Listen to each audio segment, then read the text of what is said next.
আজকে জল আনতে যাওয়া।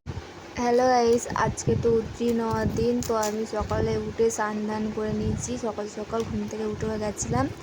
তো তারপরে আমি উদ্রি নিয়ে এসে ঠাকুর ঘরে চলে গেছিলাম ঠাকুরের পুজো দেওয়ার জন্য। আর আজকে তো বাবার দিন।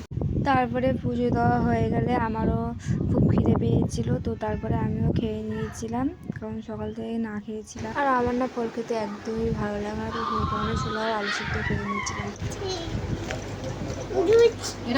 তো তারপরে বিকালের দিকে চলে গেছিলাম পাড়া করতে, কারণ একটা দুটো ঘরে হলেও পাড়া করতে হবে, এটাই নিয়ম। আর দিদি মাছটা জাল দেবে, তো দিদি এখানে আলুটা টমেটোটা আলাদা সিদ্ধ বসিয়ে দিয়েছিল, কারণ ভাতের মধ্যে ঢোকালে আলুটা বের করা যায় না, অনেক গরম থাকে, আর সন্ধ্যা হওয়ার আগেই মাছটা খেয়ে নিতে হয়। আর আমি না অত গুছিয়ে কথা বলতে পারি না, যদি কিছু ভুল হয়ে থাকে তো তোমরা অবশ্যই কমেন্টে বলবে। আর এদিকে ভোলে বাবাও চলে এসছে। আর আমি জানি যে আমার ভিডিওটা অনেকটা বড় হয়ে গেছে। এমনিতেও আমার ভিডিও বড় হলেও কোনো সমস্যা নেই, কারণ আমার ভিডিও কেউ দেখে না, আমার ভালো লাগে, তো সেই কারণেই আমি বানাই। তো তোমরা সবাই ভালো থেকো, সুস্থ থেকো, দেখা হচ্ছে অন্য কোনো ভিডিও।